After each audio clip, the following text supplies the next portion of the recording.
politics, long-haired weirdos, short-haired weirdos, vandals, hooligans. The government, hug the government, love the government, hug the government, love the government, hug the Welcome to The Politics Guys, a place for bipartisan, rational, and civil debate on American politics and policy. I'm Trey Orndorff, a political scientist at Oklahoma Christian University, and I'm joined by Ken Katkin, a professor of law at Chase Law School. Welcome back to the show after delay, Ken. Well, it is great to be back, Trey. Well, I just wanted to say thank you. I know a lot of our listeners were worried and concerned about me because I had some medical problems, and that's why Ken and I weren't able to do our regularly scheduled show a few weeks ago. And so I won't bore everybody with time, but I had been in and out of the hospital. But things are much, much better as a result now, and I should be moving forward in 100% in just a few weeks. And so I really appreciate everybody's thoughts and patience with that. I know it's always weird when we kind of switch things up, but it was a bizarre time prepping for the show and then actually ending up having a surgery. But I appreciate all the listeners who were thinking about me and praying about me. It's always very much appreciated. Well, Ken, why don't we start off the show with our first story, which I really think is kind of a story within a story, which is Stella Immanuel.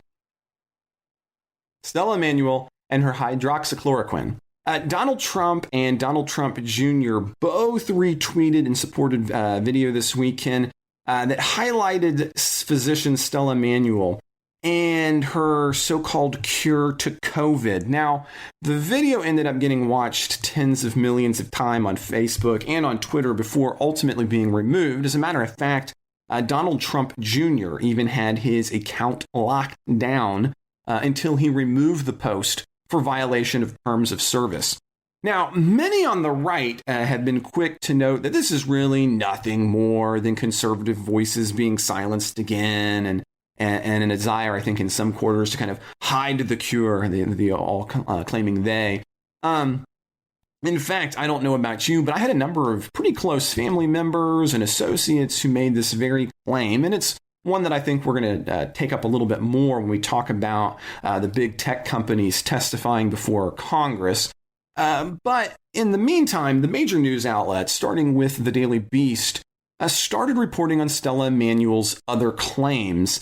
And this includes, and I really wish I was joking about this, things like that reptilians control government, that witches and demons can sleep with you in your dreams and cause you medical issues in real life, including cysts, which is an issue near and dear to my heart at the moment.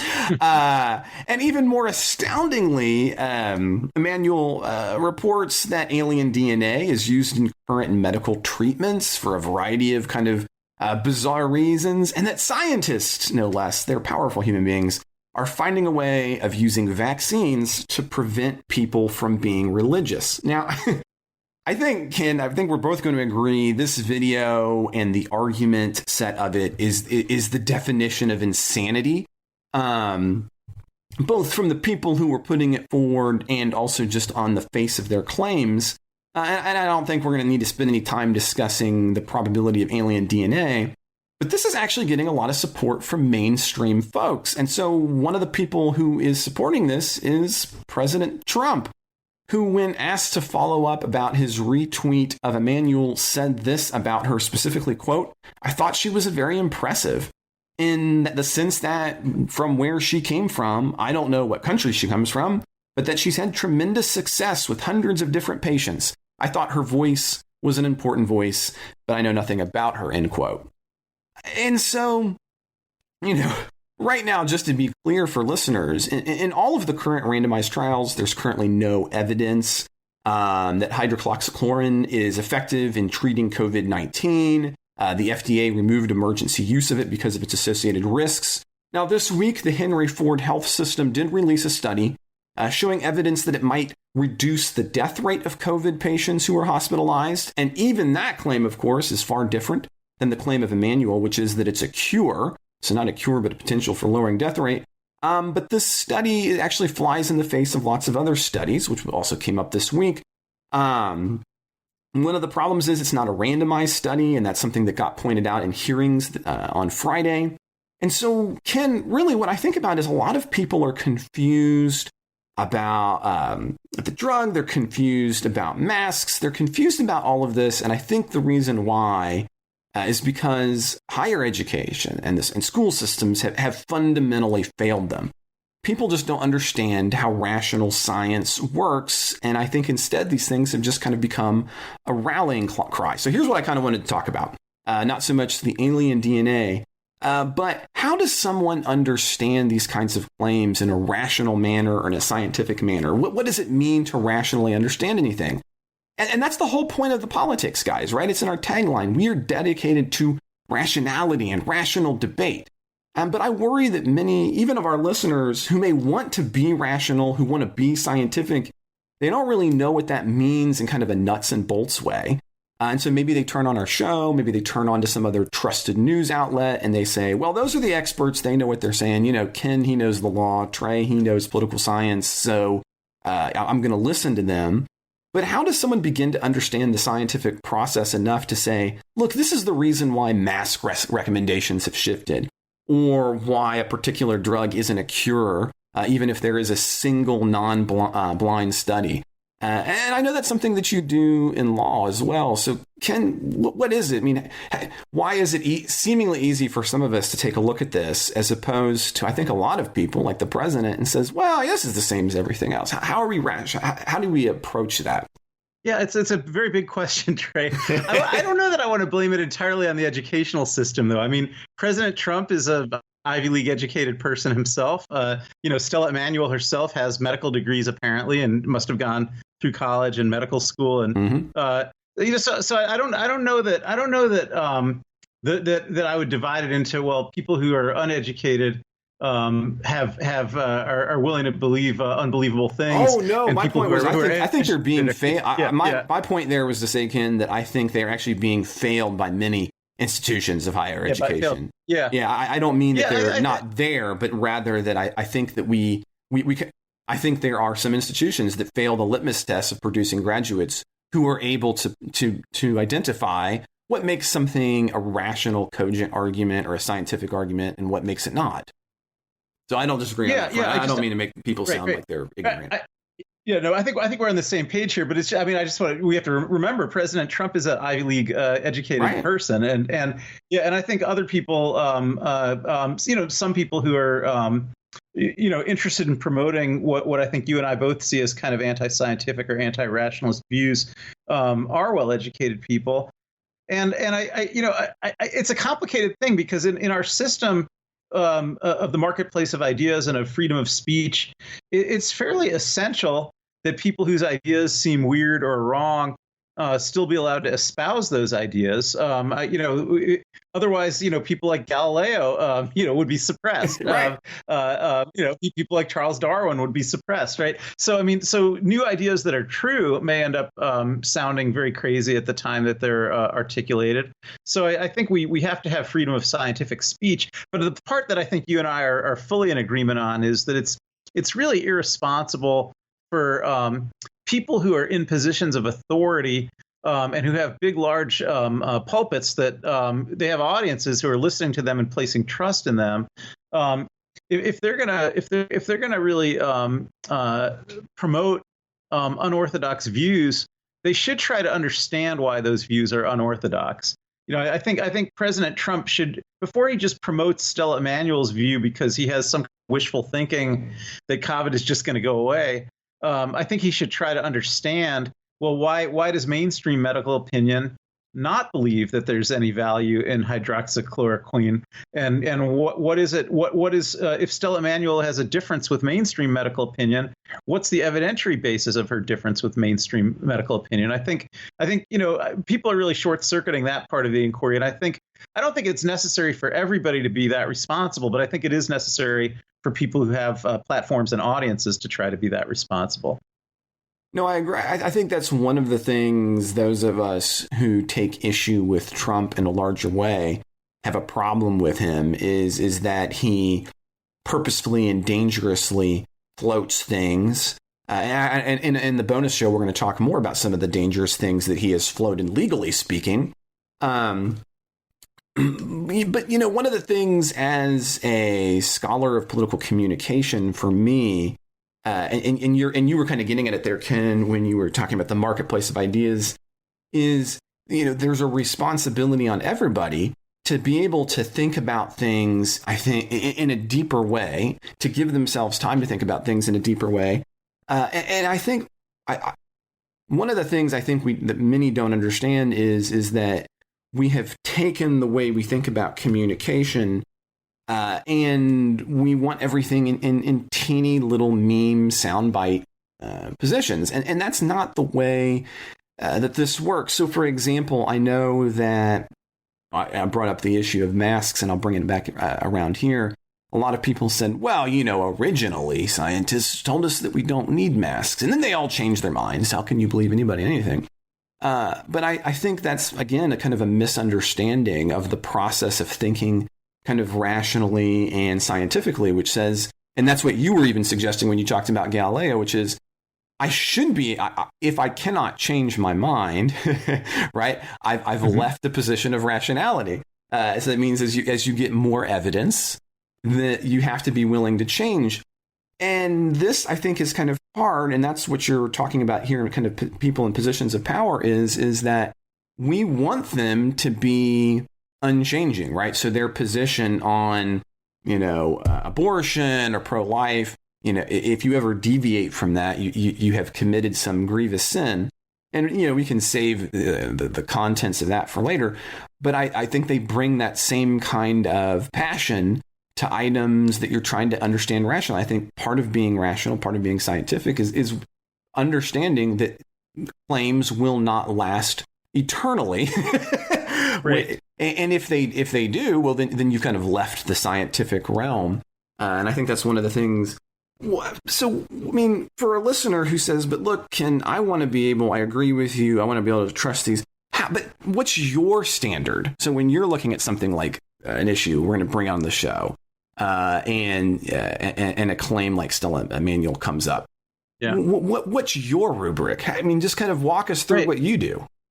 Yeah, that's what I was thinking about, because, of course, you and I we're not actually scientists ourselves, so we can talk about this. Oh, are you a scientist? I'm sorry, you're a scientist? I'll be honest, I think of myself as a scientist because I'm a political scientist. I do statistical political work. Scientist. Yeah, okay. I really do. But what I mean to say is, you and I are both, I think, willing to dismiss the validity of Stella Immanuel's claims. I certainly am willing to dismiss their validity, but yet I'm not performing controlled scientific experiments myself. My basis for dismissing her validity is not that I've gone into a lab and given hydroxychloroquine to one group of people who have COVID and given something different to another group of people who have COVID. That would be the true scientific method, would be actually doing the experiments ourselves and seeing what happens. And so we're not able to do that. We're not scientists. We're not capable of doing that. But I think, on scientific questions, what you want to see is that there's credentialed experts who are versed in how to do the scientific method properly, and who are finding acceptance among their own scientific peers in terms of what they're doing. Now, the scientific method does involve hypothesis testing, so they have to make hypotheses, test them. Sometimes when they test a hypothesis, it may provisionally appear like they've proved it out and it's true. But then when they reformulate it later in more subtle and more nuanced and more specific ways, the thing that looked true at first may end up being only half true. So true science is always kind of revising our sense of what we actually know.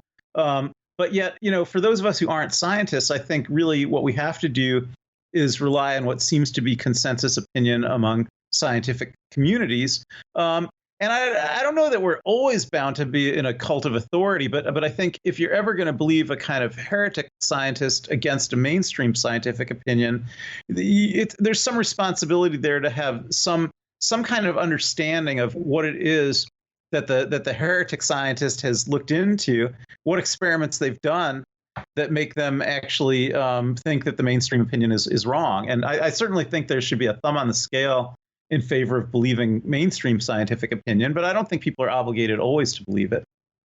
And even when you talk about that, though, I think for some, you might have already left kind of the understanding realm, because, when you're talking about, well, what makes something mainstream, what makes it something to have peer-reviewed work. As a matter of fact, in hearings on Friday, one of the debates was about, the methodology of studies when the public needs to be paying more or less attention. So, for example, I think when you're talking about mainstream, what you're saying is that there have been multiple peer-reviewed studies on an issue that use some of the most rigorous processes, which are things like having a blind and a non-blind kind of study where somebody or some set of things is getting a dose of whatever. And so in my field, right, we're not literally giving you a dose of something, but maybe we are having you watch certain kinds of television programs, or we're having you engage in certain kinds of behaviors, or we do kind of a natural experiment where people themselves have segregated themselves into different categories. So here's people who, have cable, and here's people who don't have cable. And then we can take a look at what the difference, having cable might have on your, your news sources or inputs. And I think those are the kinds of studies we need to think about, as opposed to, and I think this is the kind of claim, and that maybe what I was kind of getting at, is when I see claims both in the medical world or closer to my own scientific home of the social sciences, is the question of, somebody say, well, I've seen that. Well, I've seen lots of things too. As a matter of fact, earlier today, I saw my neighbor's delivery man. He hauled off and threw the package about 10 feet into their door, right? Now, I saw that, but me seeing that doesn't mean that the average delivery guy on the average day is going to throw packages 10 feet, right? And so when you see those kinds of claims, those are kinds of what we might call anecdotal. And so for me, what I see in this video is just a bunch of people making anecdotal claims. Right. And I think that's something that's important to think about, too. Well, now, so before we kind of move on to this next story, kind of to finish it up, why do you think, Ken, there appears to me, and I think there's some emerging evidence for this, that masks, hydroxychloroquine, and others are kind of becoming almost litmus tests of political ideology. Why do you think these are the items that are becoming litmus tests for political ideology? To kind of finish this off.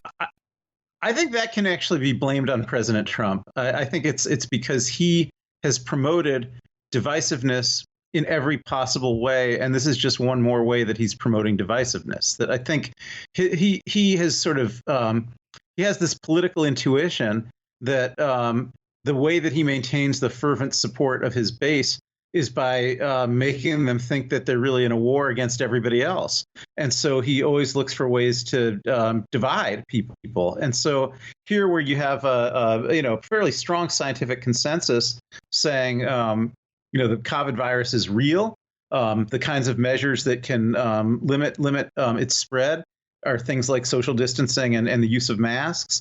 And there's no actual cure. And hydroxychloroquine is not an actual cure. When scientists are saying that, I think President Trump sees an opportunity there to be divisive and to sort of lump in the scientists who are saying that with kind of the hated liberals and something, there's maybe even something vaguely anti-religious about science is sort of the way that Trump wants to portray that to perhaps his religious base. And so I think if he wasn't the president and he wasn't promoting that narrative, it would not have the kind of mass acceptance that it has.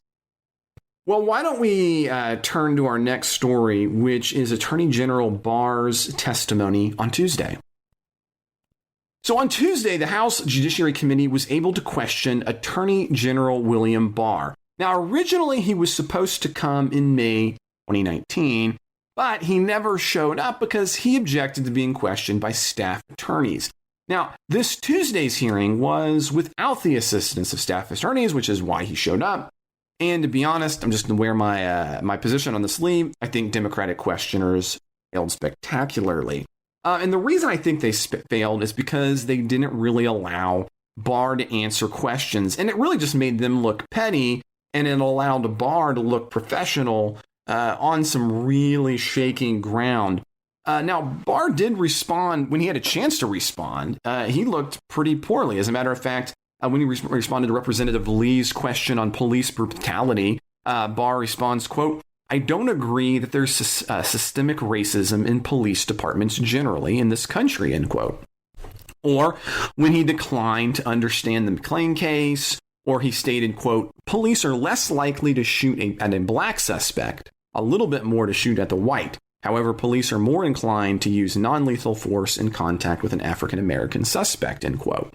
And again, maybe going back a little bit to the studies, even starting in 2016 and moving forward, we've had a lot more robust statistical social science evidence to suggest that police encounters are higher for African Americans. And as a matter of fact, even in 2020, some of our most recent research on this suggests that white officers who are engaged in African American neighborhoods are far more likely to have lethal encounters than non-white officers in those same communities. Now, of course, the problem and the reason it's taken so long to do a lot of this, we talked about science earlier on, is in the social science realm, some of this data is really hard to get your hands on. And police data is particularly fraught with problems.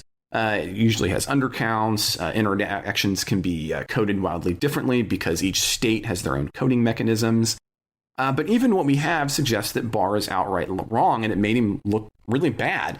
But those moments were few and far between, in my opinion, Ken. Democrats seemed largely to fail on a pretty easy target for a guy who continually supports some pretty horrendous policies on behalf of President Trump. Now, I know that staff attorneys weren't part of this, and they undoubtedly would have helped. But wasn't this a time for Democrats to prepare a little bit, maybe talk to those staff attorneys in advance instead of just yelling over Barr and then having them walk out the room looking, I'd say, pretty good overall? What do you think?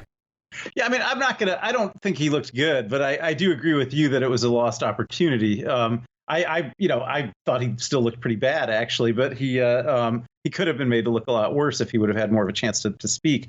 The problem is, I think the problem the Democrats were up against is that Barr has continuously refused to appear before the House or any House committee in any format other than the format that we saw this week. So he's only willing to be questioned if he can be questioned by the members themselves, who only get 5 minutes each. And it would be a much more effective way to question him if, instead of the members questioning him, you had well-prepared staff who could use much more time and could give him time to answer the questions and then ask follow-up questions based on his answers. But even if the Dems had mostly asked better questions, he's very good at just kind of filibustering and slowballing.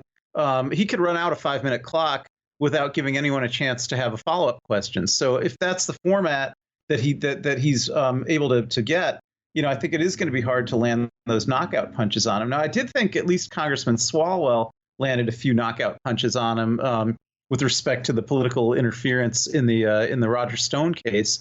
So I don't think every Democrat failed, but I do think the Democrats, since they only had 5 minutes and their choice was basically they could ask him a first question, hoping that they would then get to ask follow-up questions, but he would never, finish answering the first question, or they could just use the 5 minutes to give a speech. It doesn't shock me that they used the 5 minutes to give a speech, but it does seem like a lost opportunity.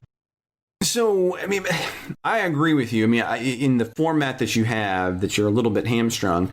But even given that, I mean, the opening statement was kind of a joke. The amount of leeway they gave for some of that pointless video montage, it seems like there were some unforced errors there too, above and beyond just the format. So I don't disagree that the format's problematic. But I mean, this is a chance to finally hit at Barr, especially in a week. And again, something we'll talk about on the bonus show, when no one's really willing to step back from the brink, at least inside the administration, when it comes to Trump floating crazy theories about postponing elections to troll or however else you want to think about. Yeah. So I guess I'm pushing you that a little bit. So do you really think it was all the format? Yeah. There you go. Well, I think the format was a big part of it. So let me put it. So if the Democrats were if they had tried to really within that format, if they wanted to be more effective, what it would have required them to do was to the Democratic members of the committee would have had to coordinate with each other about only a handful of issues. They would have had to pick just a few issues, not all the different issues that they're all interested in. And they would have had to agree with each other. Let's only ask about these issues and no one ask about any other issues. And that way, when one member asks a question and Barr gives a really long answer that runs out to 5 minutes, then the next member will just be able to pick up with the follow-up question to the question that the first member just asked. And I think they could have done that, which I think is what you're saying, and that definitely would have been more effective. But I think the difficulty of actually doing that, if you have members asking the questions rather than staffers asking the questions, is that the members also feel under great pressure from their own constituents to talk about the issues that their particular constituents care about.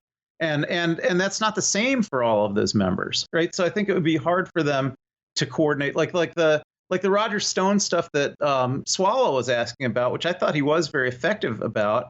I think for members, say, who come from majority minority districts where there's a lot of police community relations problems and things like that, the Roger Stone issue might seem like a lesser issue. So I think it would have been hard to get those members to be willing to dedicate their time to something like that. So I think members have this countervailing concern that they have to actually talk about the things that their own constituents want them to talk about, which makes it harder for them to get together on one page and agree, well, we're all going to only focus on a few issues and not let him wiggle out of talking about those few issues. Yeah, that's a common, actually, argument on Congress's part, that they get so hyper involved in their own constituency issues that they can't overcome any kind of collective action problem.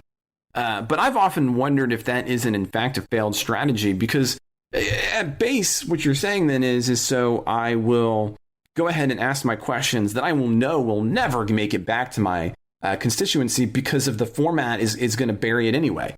Because if my question doesn't land, if it doesn't hit, who's going to pay any attention anyway?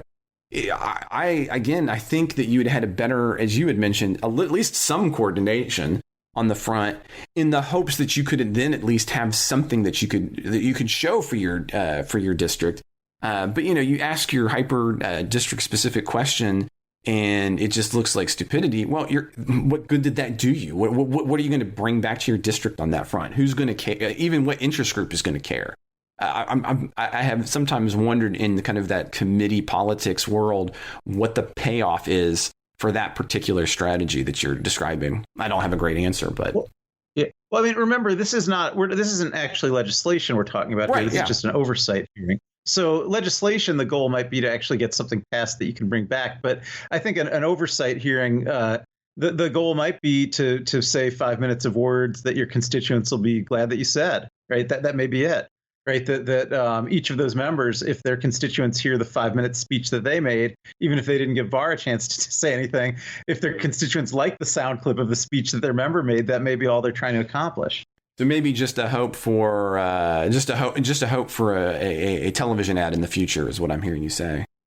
Yeah, I mean, I think that's what it descends into if you have an oversight hearing with this format. That's really so. I do think the format is a major problem here. If you really want to have a format where you can get answers out of the attorney general or whoever's testifying, I think it has to be in a format where one interrogator can follow a line of questions for 30 minutes or 45 minutes and not let the witness just wiggle out and run out the clock. So I don't know. I don't know what the Dems could do, though, because I think if Barr never, if they didn't agree to the format they agreed to, he never would have come at all.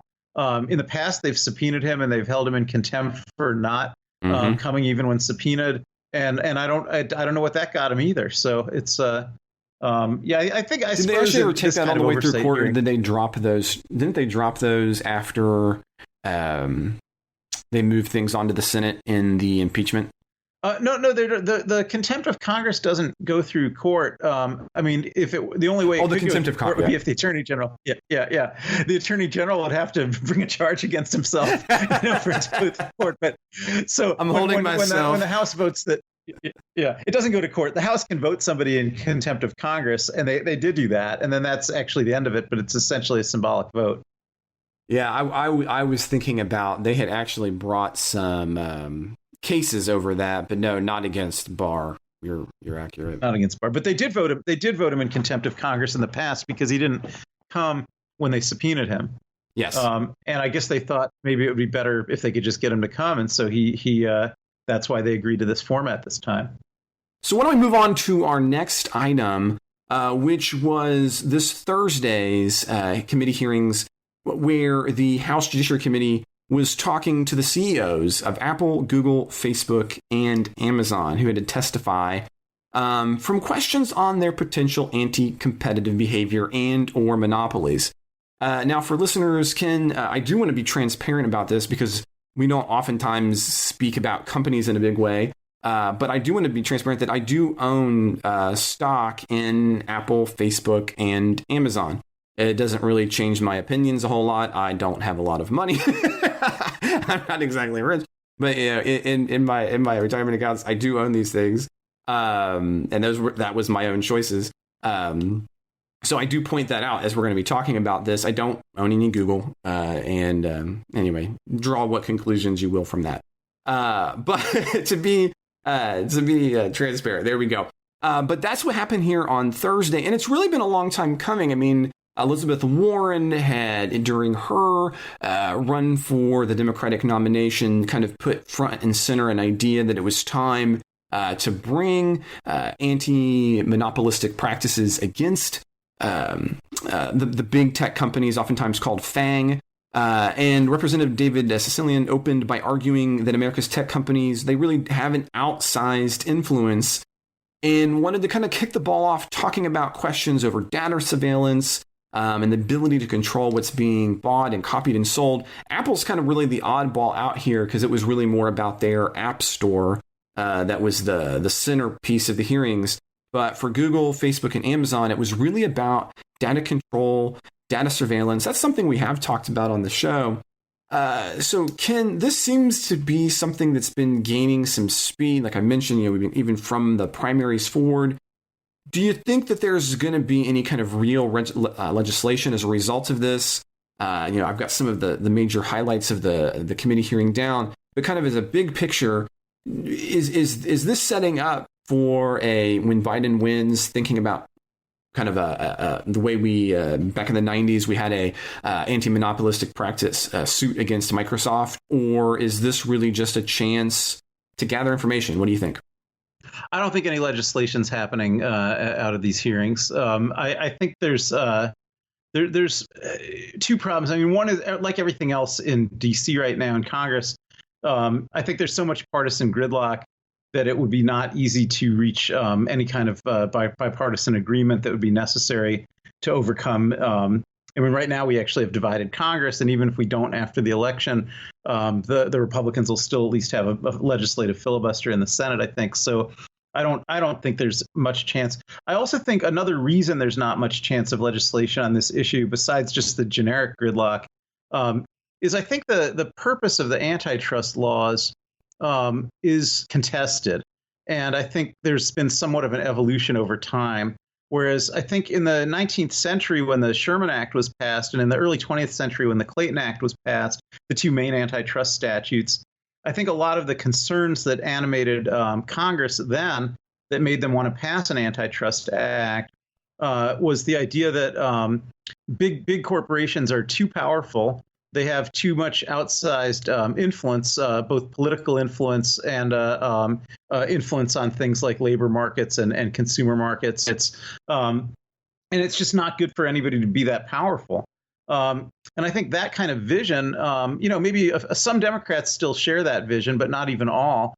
And I think very few Republicans share that vision, although you could speak to that probably better than I could. But I think Republicans understand the purpose of the antitrust laws primarily as being about consumer protection in economic markets and protecting consumers against things like monopoly pricing, rather than thinking about it in terms of political power. And I think if you look at these particular companies through that lens, there's not much to be worried about here, because Facebook gives its product for free to consumers. Google gives its product for free to consumers. And Amazon, charges for goods that it sells, but it's pretty much charging less than almost any competitor is charging. So I think if you think of the purpose of the antitrust laws as being to protect consumers against being abused by monopoly power in commercial marketplaces, then there's not a lot to be worried about here. And I think you could also think about it as I was sort of advocating that, the original Congresses thought, well, it's just not good to have these companies that have so much power, or their CEOs to have so much power or whatever. But I don't think there's enough consensus that that's an important purpose of antitrust law, that you're really going to get action based on that. Now, antitrust law specifically, though, does it not require that there is consumer harm? No, I mean, it doesn't require that. It's been interpreted to require that since the Reagan administration. Okay. But all those laws are much older than the Reagan administration, and that was not. Nobody thought that was a part of it. These are laws that come from the 1890s and the 1920s, and nobody thought that was a part of it until the 1980s. Now, so for me, this part of it is ideological in the sense that on the monopolistic side, that doesn't interest me as much. But I will say one of the things that came through in a number of the questions, especially for Google, Facebook, and Amazon, as you pointed out, is the idea that you're giving away things for free, and that really the way that is free is via your data. So my question for you is now this is kind of a hypothetical legal question, but in the sense that is this really kind of the anti-competitive monopolistic thing, or what we really concerned about here, maybe kind of the underlying concern it's coming out in these laws in the 19th century, is the idea that we want to have more ownership on our own data. So what about, again, looking back to Elizabeth Warren and others, those who have suggested maybe it's time that we have more control over data gathering mechanisms and or the data how we have control over data. Do you think that's what this is really kind of underlying about, even though that's not what's being used here? Or do you really think this is about anti-monopolistic practices? I think that's really why I was just saying I think there'll be no legislation, because we're coming back to a lot of people have a lot of different ideas about what this is about. But I think for there to be legislation, there'd have to be a consensus about what this is all about. And so I think to some people, it may be about data privacy. To some people, it may be about outsized or ownership. Yeah. I mean, some people might even say it is about the pricing in the markets, and that the market that's priced here is advertising dollars. That's really what Facebook and Google are selling. So there's a lot of ways of looking at what it's about. But I think because there's so many ways of looking at what it's about, that there's so many different people who have different views from each other about, well, what is the problem that we're trying to solve here, that I think we won't get consensus. But on the data privacy issue, one more thing I'd add to that is I don't see that that's really a monopoly power problem, because I'm fairly sure that people would rather give up data privacy than pay money. If you had a service like Facebook out there and you had to pay $10 a month for it, and they didn't collect any data on you, I'm pretty confident to predict that would not be a winning business model. That most American consumers would say, no, I'll take the free version. I don't care if I'm giving up data privacy. And I think you can see that in the grocery stores, right? That pretty much every American has a choice. You could shop in a grocery store and not tell anybody who you are, and not tell anyone what you're buying, and not let them track that. And you can pay a little bit more. Or you can sign up for your discount card at the grocery store, your frequent customer card. And then they'll keep data on every single purchase that you make, and they'll sell that data to all kinds of telemarketers to market to you based on what your actual grocery purchases are. And they'll get your name and address and phone number and email address and all that when they buy that data. And you'll get a discount on some products sometimes, and you get some coupons. And pretty much every American does that. There's almost none who choose, no, I want to keep my data privacy, and so I'd rather pay more at the supermarket. No, you're not wrong. As a matter of fact, on the show, we have talked about specifically retailers and retailers' ability. It's been, about when we were first teaming up to do the show together, Tim, when we talked about Target's ability to predict pregnancies on the basis of of your purchases. So just to clarify the connection between that and what I think the reason that Google and Facebook are able to get data out of people is not because they have this monopoly leverage and they can force data out of people. I think it's because they're offering a product that people would rather pay for by giving up data than by giving up cash. And so people, even if there was a more competitive market where people could choose a search engine and choose a social media that you don't have to give up your data, but you do have to pay cash. I don't think people would choose that. Yeah, I can't say that you're probably wrong about that. I know that I am personally in the minority on that one. I have a number of services that I use that are encrypted that I pay for, as opposed to having data. But I can't disagree with your underlying argument. So, kind of to sum those two stories together a little bit up. I mean, are we ultimately just saying here that committee hearings never matter, Ken, when it comes to these kinds of questioning of people? Well, I think in a time of divided government like now, the hearings are not going to matter that much. The hearings are about, giving people an opportunity, hopefully to learn something and educate the public, or maybe to get a better refinement of what their own platforms and positions are. So if the Democrats and the Republicans each learn something from these hearings, even if they're not learning the same thing as each other from these hearings, then they can get a better idea when they go out talking about what they believe or what they think we should have a law. And that can differentiate the candidates for voters, and it can tell you something about what might happen in a time if government wasn't divided. Maybe there's some value now before this election that if the Democrats and the Republicans end up having different platforms from each other about what they want to do about these large media companies, then voters can use that in part to choose which party they want to vote for in the congressional elections or in the presidential election. So there could be some value there. And it could turn into actual legislation in times when government's not as divided as now. Yeah, no, I mean, you can't be disagreeing. I mean, even when you look at the questions, Republicans are uniformly really kind of worried about Facebook, suppressing conservative voices, and I think Democrats are mostly concerned about monopolistic practices, and maybe a few oddball libertarians like myself are worried about data privacy, or data ownership. So, I know we talked about this a long time, but since you just mentioned the thing about silencing conservative voices, that really irks me, I have to say, because I study communications law, and I've followed these issues for a long time. In broadcasting, there used to be, the FCC used to enforce a doctrine against radio and television broadcasters called the Fairness Doctrine. Mm-hmm. And they used to require, require opposing viewpoints.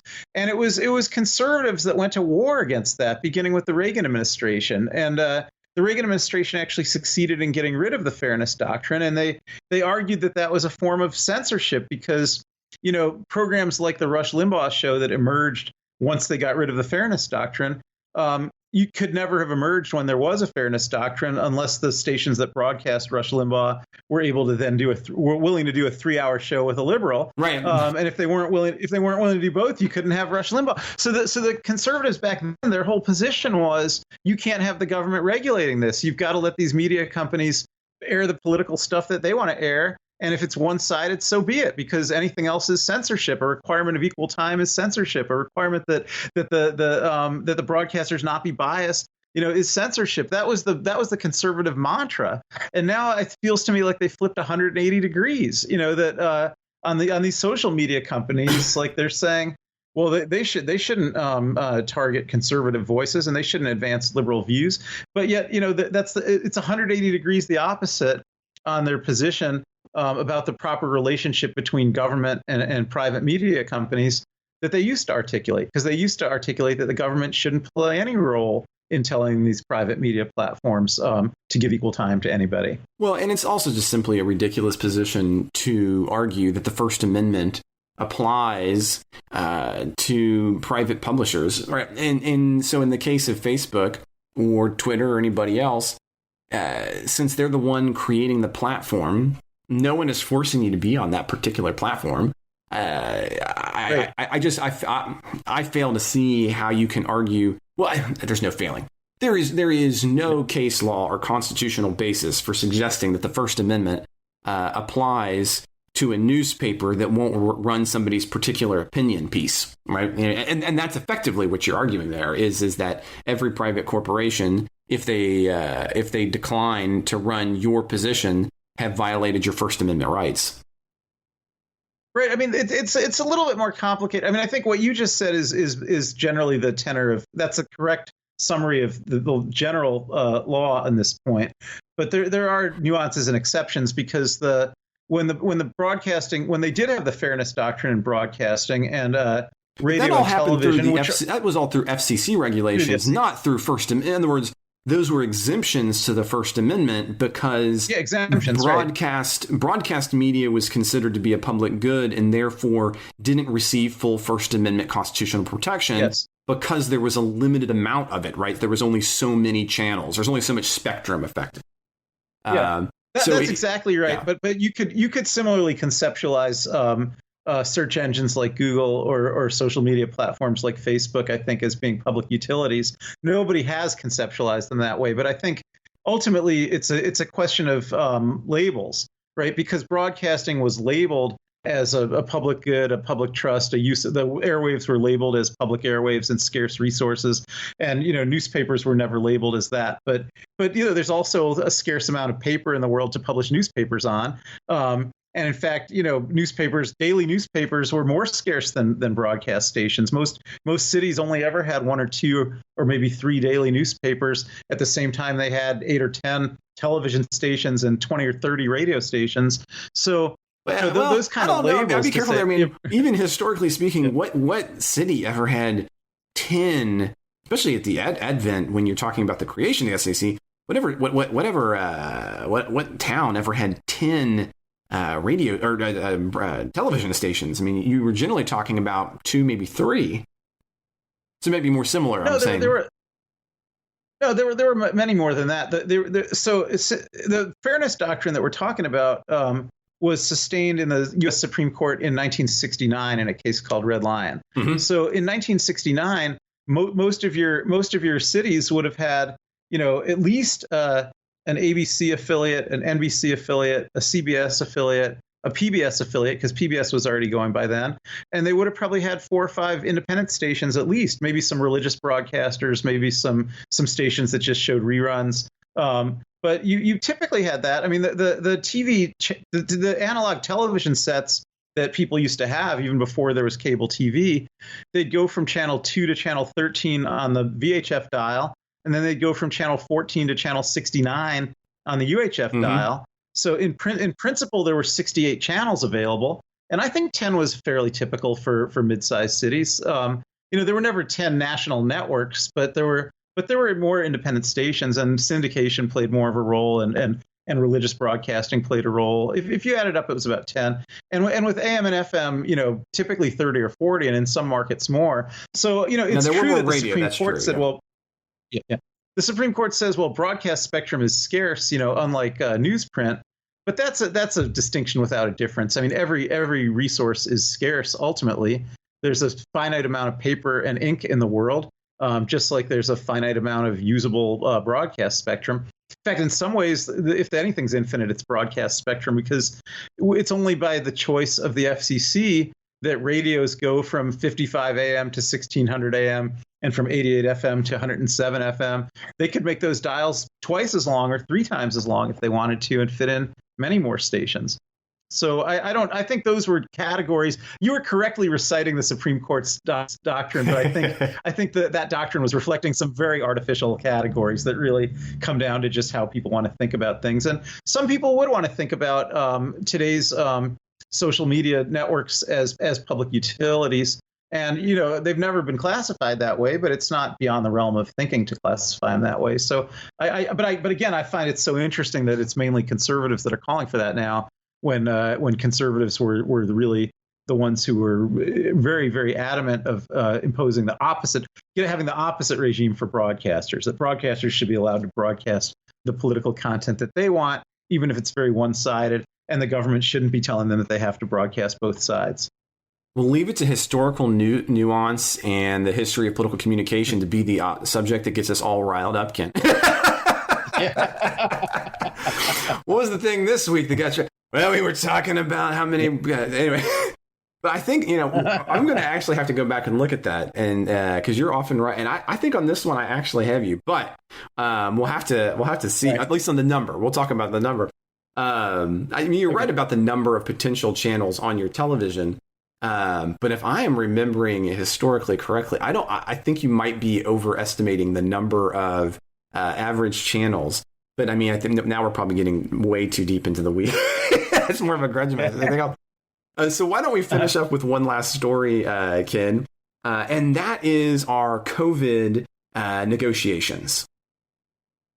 The Senate adjourned on Friday without a compromise or path forward between Democrats and Republicans on a second COVID stimulus package, or really for a solution to the decrease in unemployment checks, which is going to be happening on the end of day. It happened on the end of day Friday, excuse me.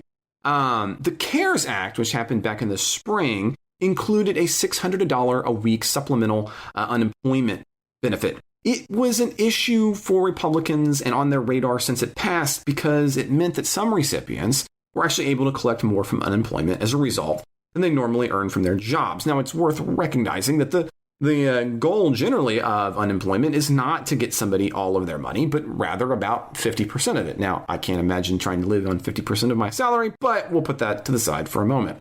Democrats wanted to extend those kinds of that CARES Act package for unemployment through the beginning of 2021, while Republicans have wanted to reduce it mainly universally to $200 in supplemental income through September, and then to shift to a system that is attempting to replace about 70% of a person's wages through the end of 2020, again, as opposed to the more normal 50%. So why not just try to hit wage replacement? Well, the answer is federalism in this case. Many states don't have the ability to assess that currently. And so to try to cap that perfectly at 100% simply isn't a possibility. And so we have Republicans and Democrats battling it out over how much supplemental benefits should be coming from the federal government to states. Meanwhile, there's also some major debate over a second round of direct payments. Republicans, specifically President Trump, would like to see that happen again. And the proposal on the table from their side is that they want $1,000 a person, but this time to include children so that could go much larger for larger households.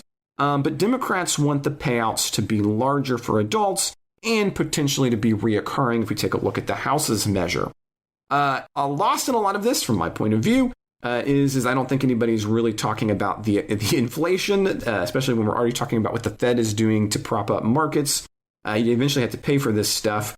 But Ken, so what do you think? I think there's a lot of consensus that at some point, probably there's going to be a package that comes out. But, it sounds like the devil is all in the details. I know that when we had talked about this before back in the spring, you were very much against the universal payouts and wanted to see kind of more robust unemployment benefits. And so where do you kind of stand on round two? Yeah, I'm in the same place on that. And I think I'm not sure there's going to be a deal, actually. I think it looked to me today like the conditions were emerging for one because three Republican senators, was it Romney and Collins and Sinema, supported the Democratic plan for the $15 minimum wage, which is that's the $600 a week unemployment bump up that you're talking about. Yeah, which is predicated on $15 an hour for 40 hours a week. It doesn't change minimum wage. No, it doesn't change the minimum wage for working people, but it functionally does because people who aren't working would get paid that much. Yes, as you were saying. So it's I don't think enough Republicans were willing to go for that. I'm not sure if that's going to change, but I actually cannot see any reason the Democrats would make any agreement that doesn't include that. I don't think there's any other issue as important as that from the Democratic perspective. And I would not, if I was in the Congress right now, if the $600 a week bump up for unemployment didn't continue, I wouldn't vote for any other kind of relief bill without that, because I think that's the most necessary thing to help the people who've actually been the most severely impacted by the impact of the COVID pandemic on the economy. People who've been put out of work and need to keep living. I think that's who we need to worry about the most. And I can't see you really worrying about any other group more than worrying about that group. And then I also think that I called it a $15 minimum wage, and I think that's part of it. That from a Democratic perspective, if you're for a $15 an hour minimum wage, then this does help set up the conditions for that. Once you get the sort of baseline there that $15 an hour is about the right amount of money to be paying out for people who suddenly become involuntarily unemployed, because that's really the minimum that people could live on in this country, then I think that logically sets a predicate for coming back and doing a $15 an hour minimum wage, which I think most of the Democrats would like to do and I would like to see. So to me, that's the key to everything. But yet I think the Republicans, I mean, you'll have to answer for that, but I think they're pretty opposed to that. I don't know that they're going to go for that, but I don't know what else would make Democrats want to vote for another round of relief. My take at the end of the day is that I think that they end up meeting in the middle on that one, in part because I think Democrats are going to want to get benefits out to states who are having financial issues as a result of COVID.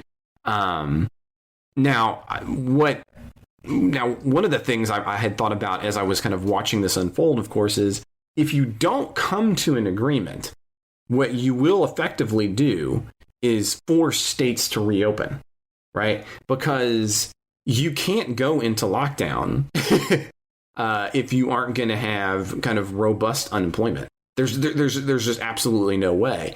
And so, I mean, if you're right about that, I think what you force is a complete reopening.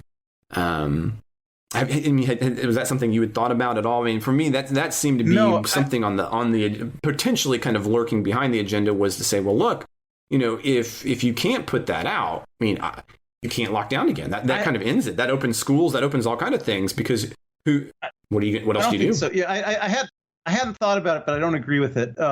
I don't think that could work because ultimately, in many states, the public health criteria that are being used to decide what can be reopened and what can't be reopened, there's going to be a lot of I think there's going to be a lot of inertia, a lot of momentum to say we need to stick with that. If we can't reopen because it's unsafe to reopen, I don't think the economic impact is going to cause the relevant decision makers to change their mind. After all, if people aren't getting their income and they're voting them out of office, and you have an election year, voting them out of office.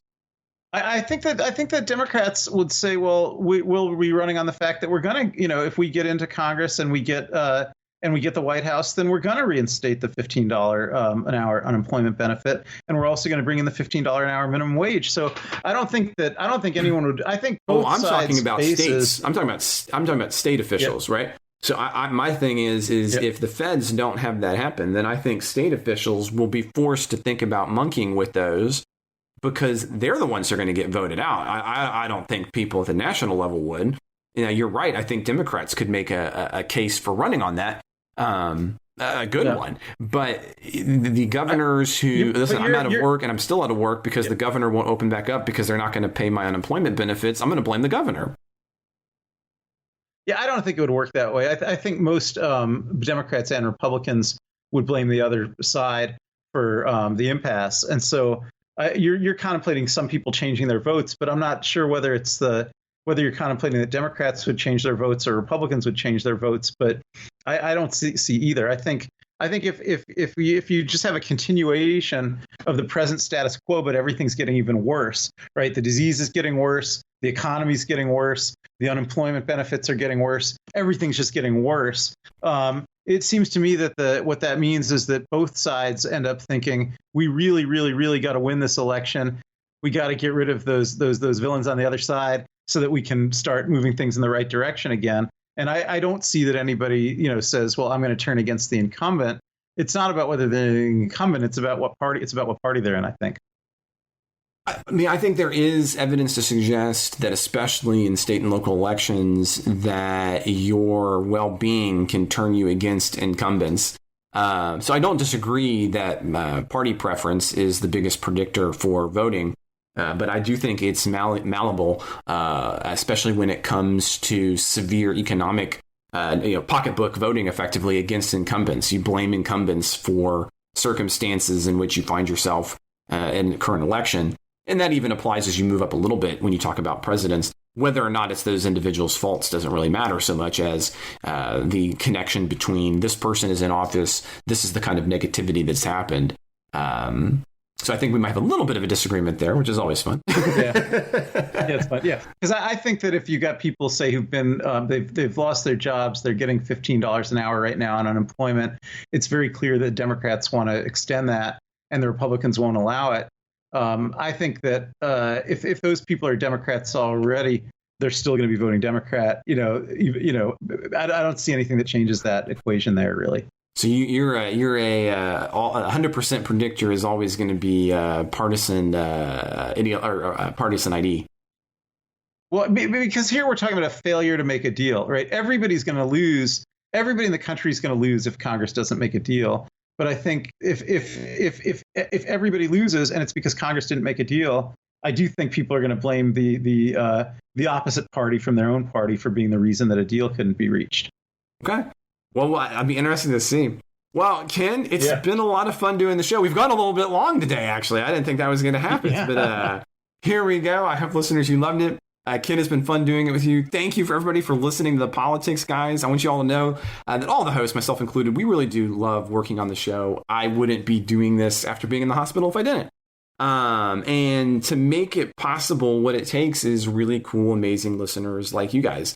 One of the ways that you can help support the show is by subscribing to the Politics Guys on the podcast app of your choice. We were just talking about kind of the difficulties with money. And that's something I think we all share during this time. And so sharing and subscribing and sending out your favorite episode. This episode is certainly a way that helps the show grow for free. But for those of you who do have the ability and the time, and the inclination, we also need your support. One of the great things about being a supporter is you're going to get access to additional content. And one of those is our full-length supporters-only Wednesday show. So if you want to become a supporter or check out more of the benefits of becoming a supporter of the Politics Guys, you can check out our Patreon page at patreon.com/politicsguys, or you can go to politicsguys.com/support. So join me and Ken again on Wednesday by heading to patreon.com/politicsguys. We're going to be talking about Donald Trump's tweet on delaying the election and a lot of other fun things. So again, head to patreon.com/politicsguys to get Ken and I full-length bonus Wednesday show. If you've got a question, comment, correction, or just a random thought you want to share, you can always reach us at mail@politicsguys.com.